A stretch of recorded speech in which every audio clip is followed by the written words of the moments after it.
Today we are here to know about Guru principle.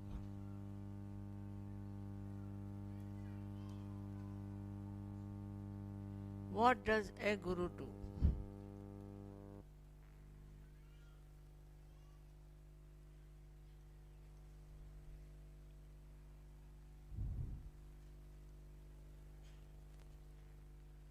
Whatever you have, all the precious things within you, he discovers them for your knowledge. Actually, it is all there. Everything. All the knowledge, all the spirituality, all the joy is there. Right time.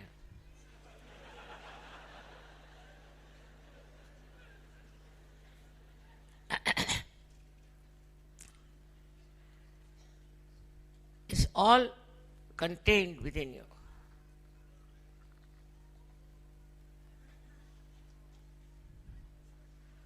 Only thing the Guru does makes you knowledgeable about your knowledge, about your own spirit. Everyone has the spirit within himself.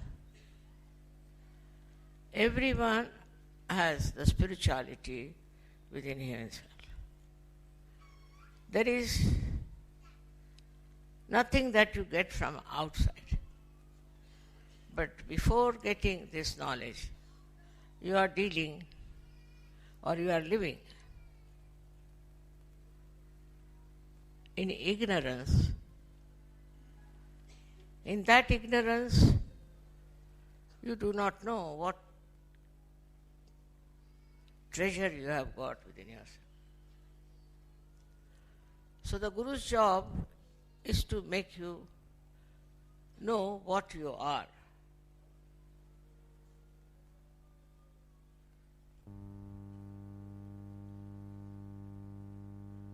That is the first step.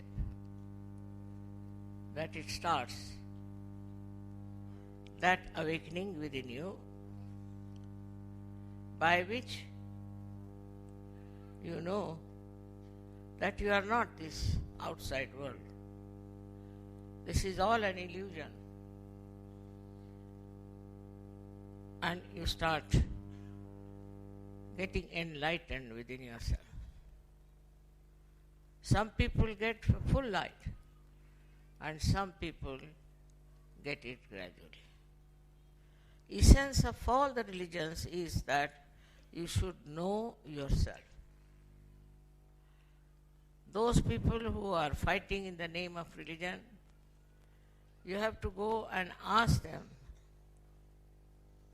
You have to inquire from them, did your religion make you know yourself? If all the religions have said one thing, you have to do all these things just to know yourself.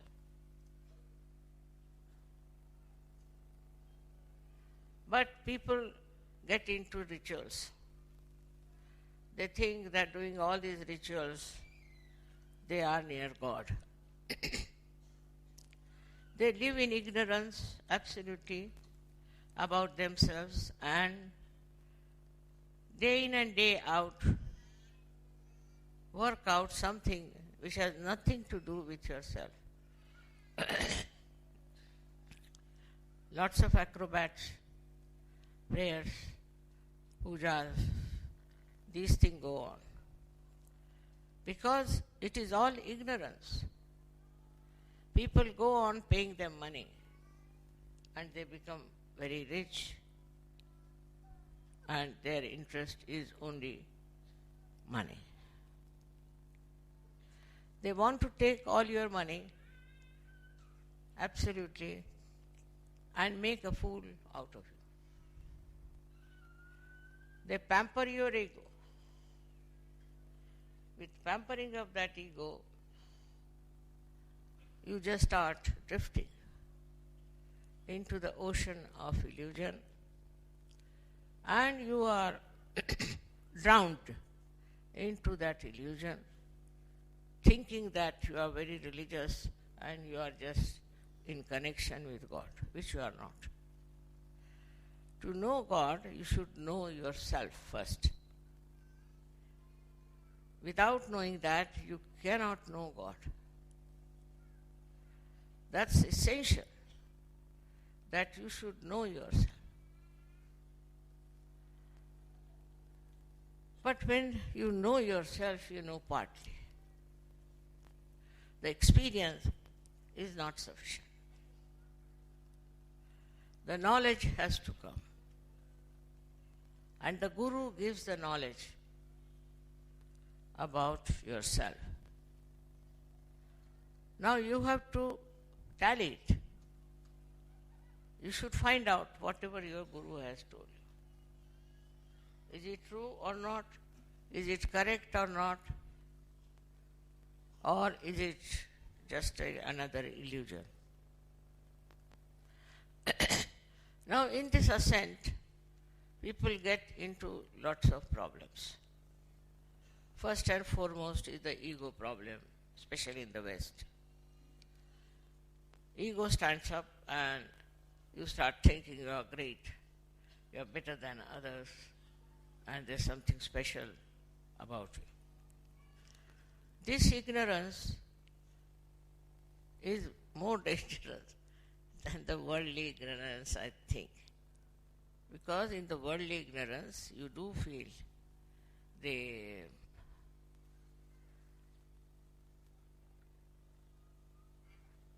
consequences of wrong things. But when you are halfway, when your ignorance is that about yourself, when you are going to a higher realm, then one should always understand that you cannot have ego. Then what starts is introspection.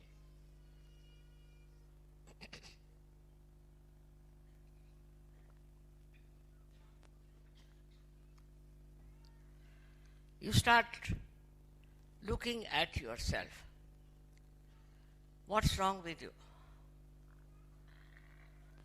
When you understand that you have ego, you start looking at yourself. Or when you find there's something missing or something wrong, then also you start introspecting. This should be a very, very honest effort. Some people in Sahaja Yoga at a very early stage, and they don't really introspect.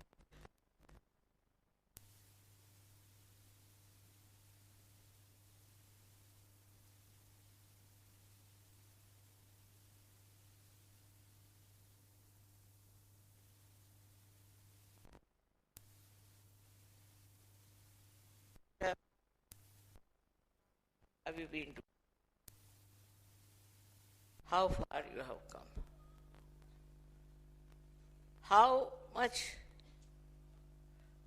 Please don't translate just now, right? You can do it later on. You must hear with full concentration. Even if you don't understand, it will work. Now, the style of such a person changes gradually. How? First of all, a person who is extremely aggressive, hot-tempered, and full of ego starts becoming very gentle and mild. Another type, which is frightened and afraid and very cautious, starts start becoming fearless. At that stage, you have no fears. You are sure that you are on the right path and you are moving on the right lines. You are not easily disturbed there, but still you have to rise higher and higher. Where, when you meditate, you understand that there's something wrong within yourself. You have achieved your self-realization. You have got the blessings of self-realization. Your health is good. You got all kinds of blessings which you cannot count. All that is there. But still, you have to go further. And that is to understand all the knowledge about Sahaja Yoga.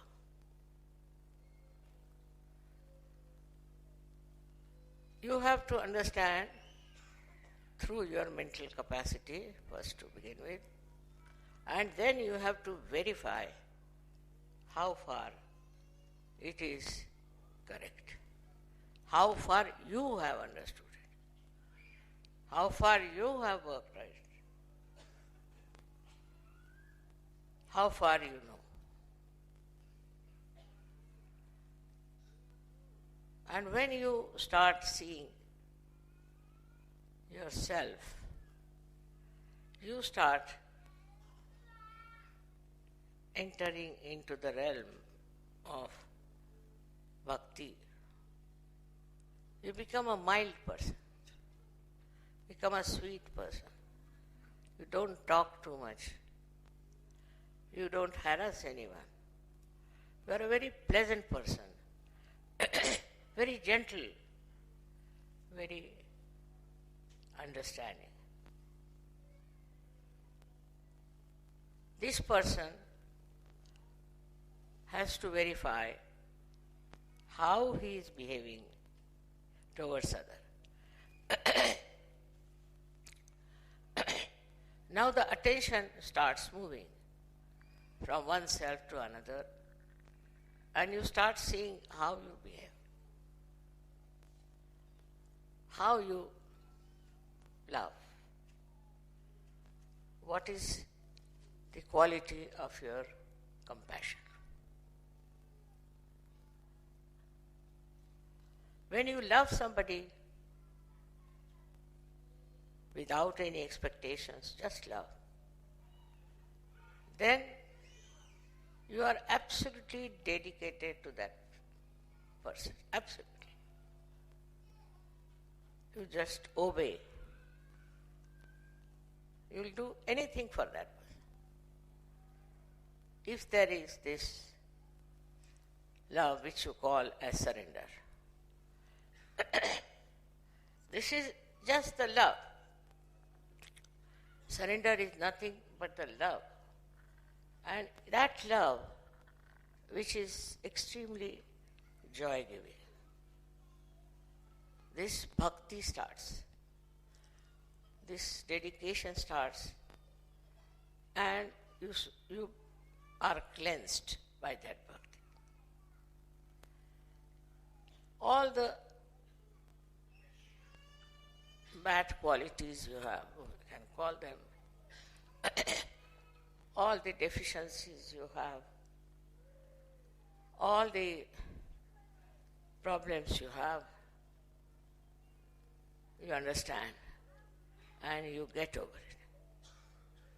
Now if you see somebody with the same qualities, with the same troubles, you, in the love of that person, try to tolerate. Such a person just tolerates.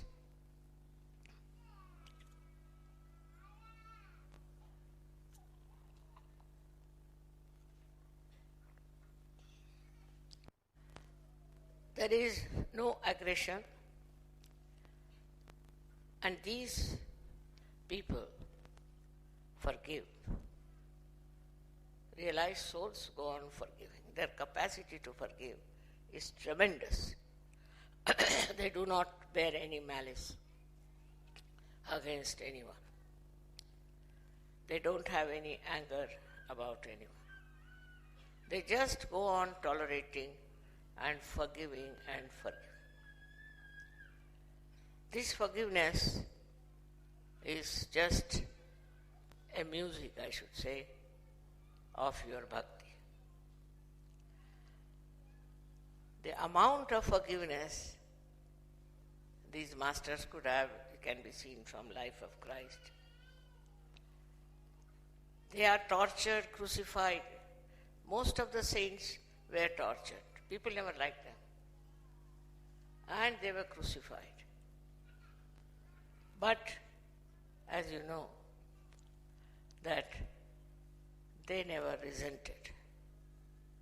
They never take a revenge. They never did anything which was not compassion. They had compassion. And compassion for such people, they felt that, oh God, please forgive them. What they are doing, they don't know. Extremely compassionate. And they are that becomes their nature. When it becomes their nature, they become people with complete peace. They are not disturbed. They are never disturbed with whatever is happening. And they think it's God's will. Because nothing can disturb them. Nothing can upset them.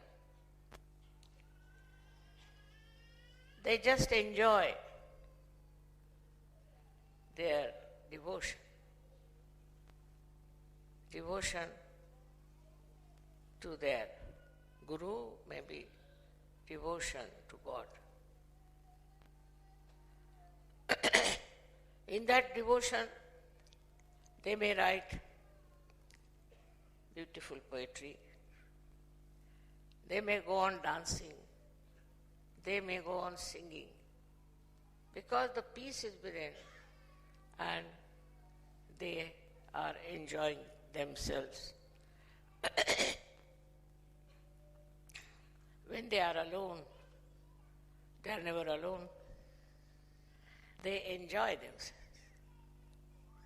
They know that we are one with the divine. And the blessing of the divine they enjoy. Another thing is they never take to artificiality. They are never worried, never upset. They are neither futuristic nor think of the past, but they are in the present. When they are in the present, they are absolutely silent. If there is any problem or anything happens to them, they immediately go into thoughtless awareness.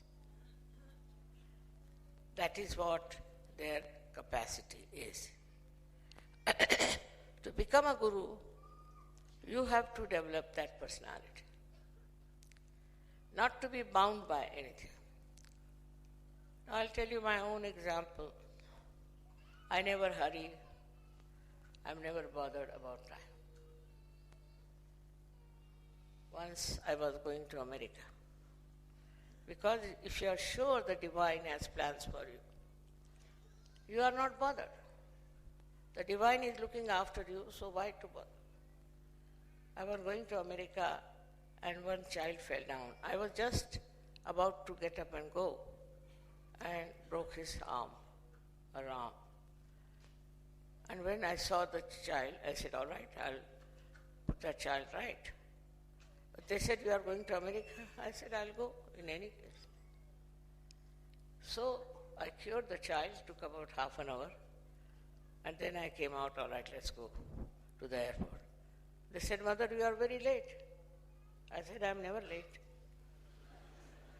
Let's go.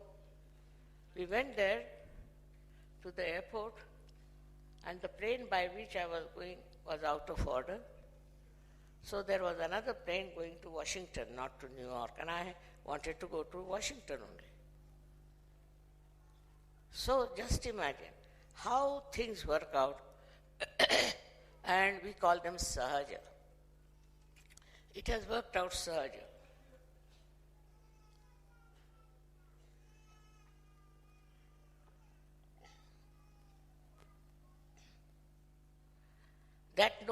That means it's effortless. But first of all, your personality should be such that your devotion is so great that divine is compelled to look after. Compelled to look after. You have to understand that divine force is around. And this divine force is absolute guarantee for your safety, for everything that you want to do.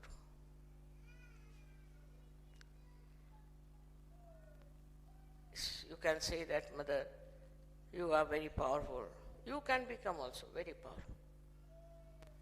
If you get completely dedicated to the divine work, you will also have all the powers, and the divine will provide all the necessary work that you want to do, necessary time that you have to have. Everything is provided by the divine. But the compassion, when it extends from other people to God, or to divine person, or to your guru, then it becomes very easy to live, very simple to live, no complications. Everything is sorted out, and you are not bothered about anything. Just close your eyes and things work out. Everything works out as if that's your will, but you don't have to will it. Don't have to think about it. It just works out. The divine looks after everything. Looks after your comfort, looks after your health, everything. And this divine help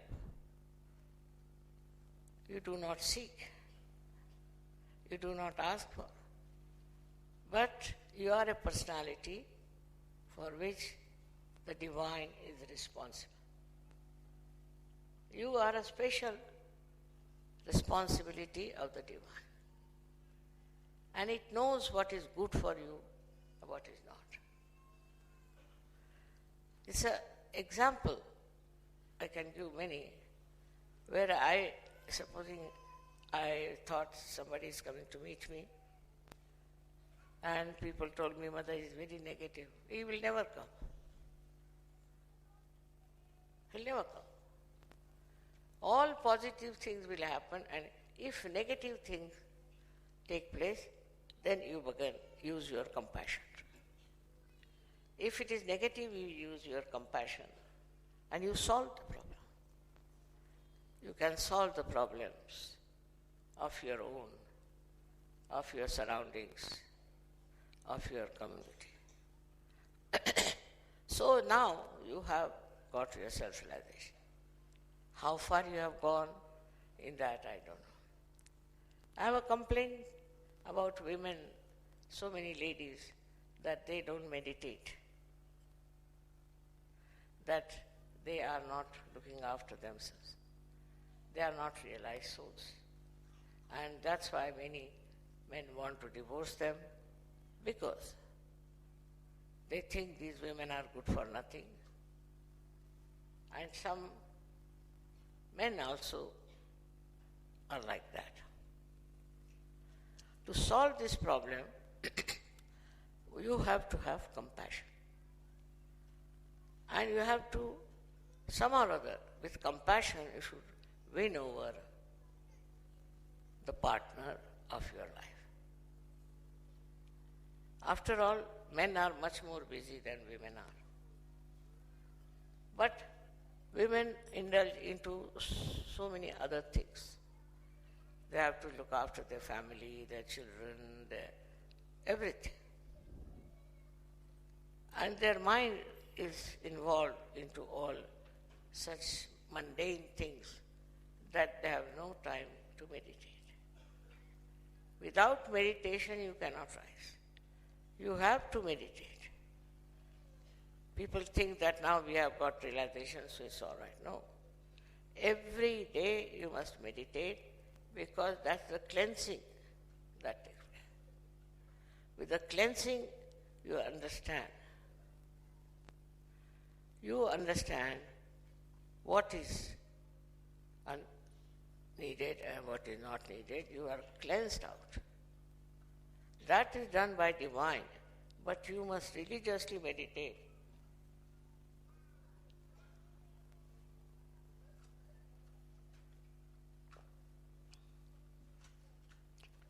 Gradually you will find your meditation will become very deep. You will become very, very deep, and your powers will start showing.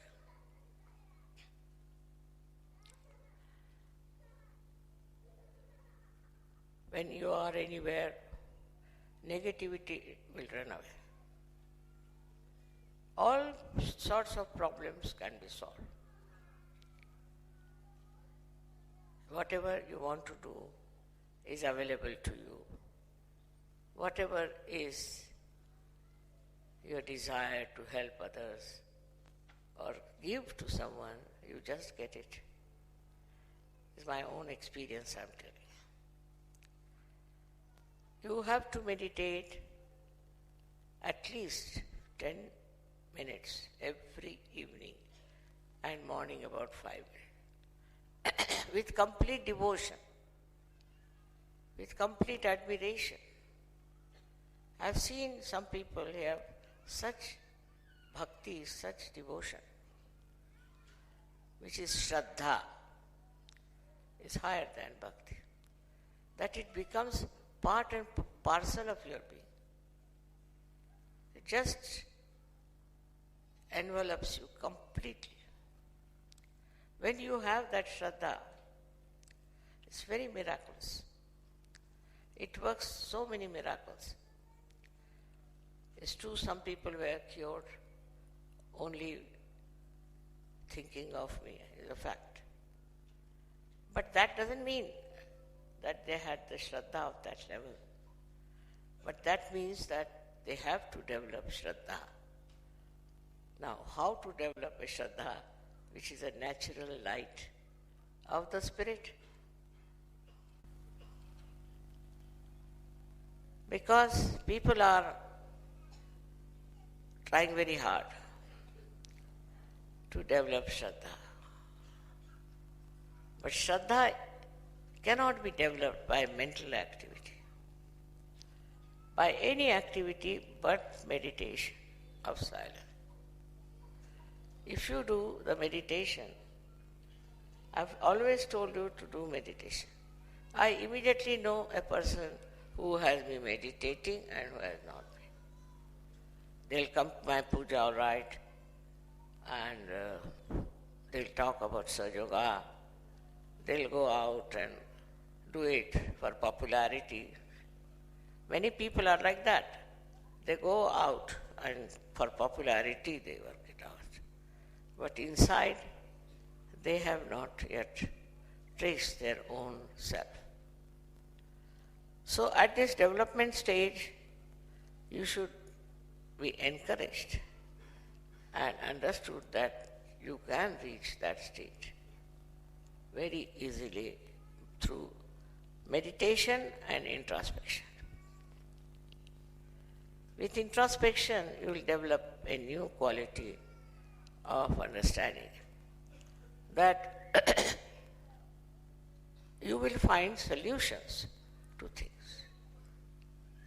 That is another quality a person who is a realized soul has. It can find solutions to all your problems.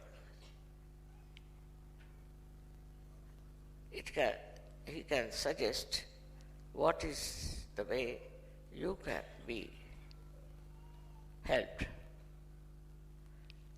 Then a kind of a brotherhood out of the Shraddha develops. You may be giving big lectures on Sahaja Yoga, you may be doing all kinds of things. But unless and until you have Shraddha, you cannot rise. And this Shraddha is a kind of a love within you, I should say, which spreads like gentle fire, which doesn't burn, which doesn't give heat, but cold, beautiful breeze-like feeling within, which makes you understand. You will never talk ill about a Sahaja Yogi, never.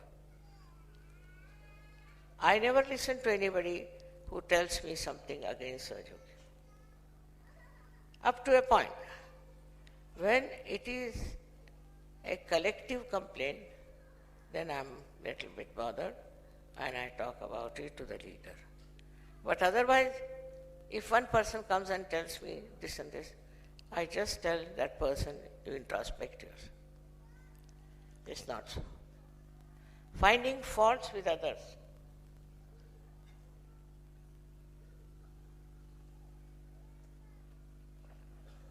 Is a common game all human beings play. They never see their own faults. What's the use of finding faults of others? By finding faults with others, you are not going to be helped. Try to find faults within you, which you can cure, which you can help, which you can work it out. It's a responsibility you have. You must know to yourself that you better find out your defects and get them corrected. But some people are very proud of their fondness. They talk like this, I like this, I like that. What about the spirit? You like this, you like that. Then what about your spirit? Does it like? Does it enjoy? They'll go on saying, I like this, I don't like this, I don't like it. It's very common in the West. Now see, some ladies have made these beautiful carpets. They are so thick that when I walk on them, I little bit lose balance. But the love with which they have made makes me so joyous, so happy, that you can't imagine what I feel about them. This joy, this ocean of joy is within you. And when it starts stirring up, it doesn't torment you. It gives you beautiful, I don't know how to use words to express that. It's like a drizzle on your being. It's like a grace on your being. The love of other people enthralled. You don't ask for it. But if you see a person who is very loving and kind, there is real friendship in that kind of relationship. But talking ill about Sahajogis is very wrong. And then talking to everyone that this is wrong with this person, he had done this, he had done that, is very, very wrong, and creating a collective feeling against the person instead of helping that person. Always people are in trouble. Then collectively you must help that person, not talk ill of that person, maybe some mistakes. But if you start talking against that person and saying that this is wrong with him, that is wrong with him, then you are not a Sahajogi.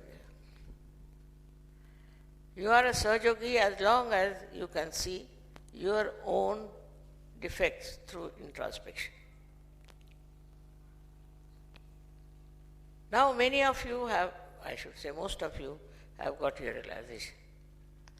You had the experience. But some of you don't have the knowledge. That knowledge you should acquire and verify whether that knowledge is really there or not.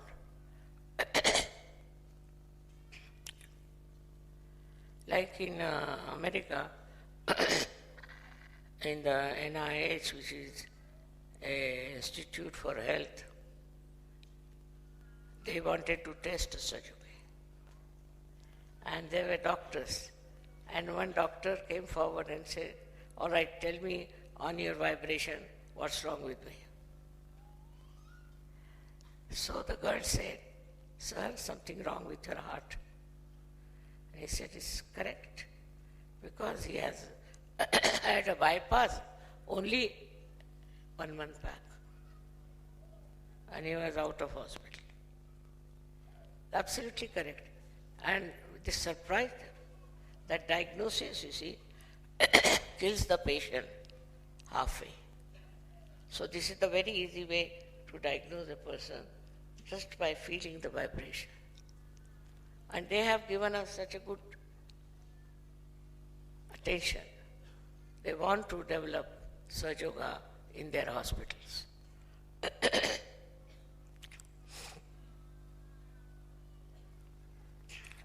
So, you should also testify yourself, examine yourself, and find out about yourself. What are you? Say, husband and wife. Now the wife meditates. She knows everything. She knows about her husband, what's wrong with him.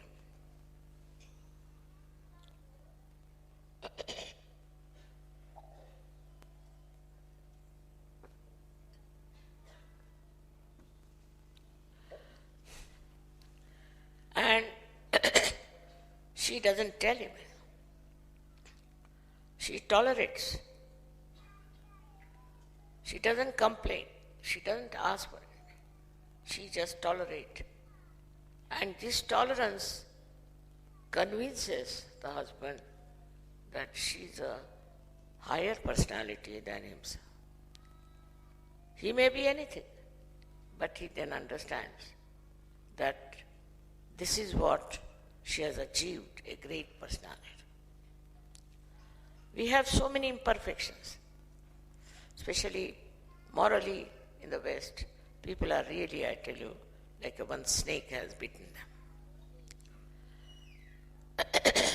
The things that people do here never come into the minds of people who are not developed.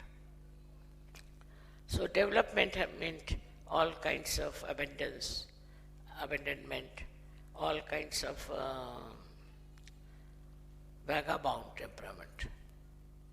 And they think they are very free, they can go about and enjoy. This style is very common, but you just judge yourself. Are you one of these type, or are you one of the people who are higher than you in their ascent? It's a process, I must confess. It is not just you get to that point. Sometimes even very new Sahaja Yogis are better than very old Sahaja Yogis, but because they had a very strong desire. What are we seeking? We should understand why were we seeking? Because we wanted to know ourselves. Somehow we knew that we have to know ourselves, and we did not know. So we seek, we do all kinds of things, all wrong things also, in the name of seeking. But it is this seeking brings you to Sahaja Yoga. Then you have to get your self-realization, which is very easy through Kundalini. Kundalini works out most of the things. Most of the things. Like somebody told me that overnight she gave up drinking and smoking. Overnight. I don't tell that. I never say that. But just overnight she gave up. And she said, I was very particular about my hairdress, and I used to make my hairdress in a different manner, going to the hairdressers, spending so much time with the beautician, this, that. She said, I gave it up. Also, she said, I used to wear dresses which were not very moral. Then I started respecting my body, and I started wearing proper dress. All this knowledge comes to you. Spontaneously it is within you because it is all your own. Also, if your guru tells you, you are guided. Guru's job is to guide people. So at this juncture, what is lacking? What is lacking in Sahaja Yoga? That I have to tell you. There are so many collective disasters we have. All kind. We had many earthquakes, we had many floods, rain, then the mud came down like a river, and so many disasters in the world, and Sahaja Yogis are saved from that. All the Sahaja Yogis are saved from that, no doubt. But after being saved, what is your understanding? What do you know? Why these disasters are coming? Because Sahaja Yoga is not very collective. It has to become very collective. It has to spread much more, all over. It has to go to many people, which we don't do. We are at a standstill or little bit, we do it. But go all out. Look at Christ's 12 disciples. Of course, the people went into wrong things. But how they worked and how intensively they did it. That intensity if you don't have. And if you do not completely dedicate to the spreading of Sahaja Yoga,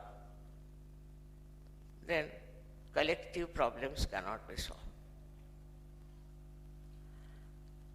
You are busy with your only daily mundane things and your other jobs and everything. It's all right. In Sahaja Yoga, no objection.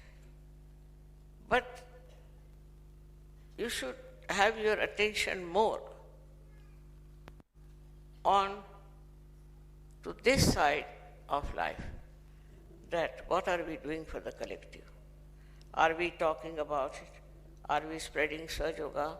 Are we making people know about it? I was surprised once I was coming by train and a lady sat next to me and had a very bad vibration.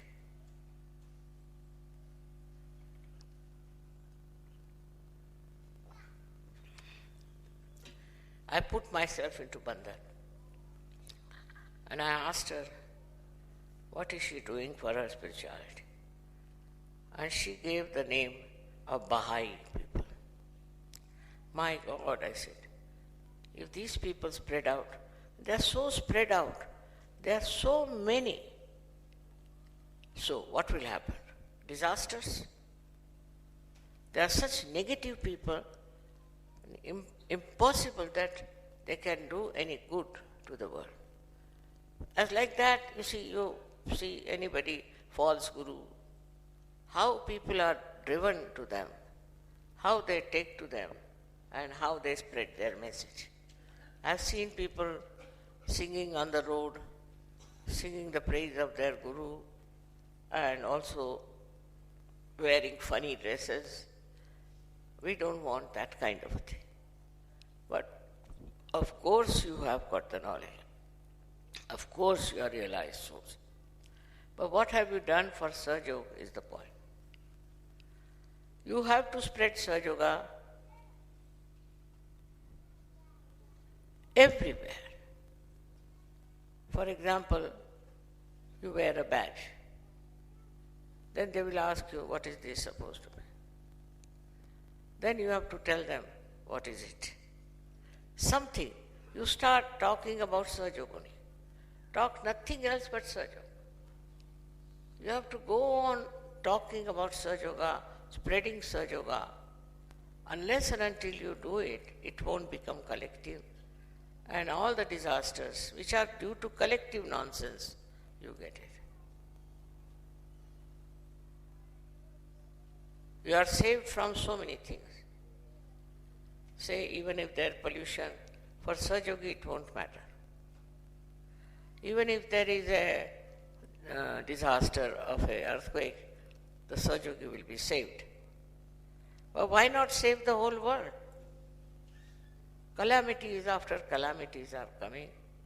And if you have compassion, you must think of the people who can get into any calamity or into any trouble. Of course, I can cure many people, no doubt. Well, I don't know how to make Sahaja very collective. Now you are so many people here. You all can start giving realization to at least 100 people. Go everywhere. Talk about Sahaja. Sing the praise of the divine. And you will save the whole world.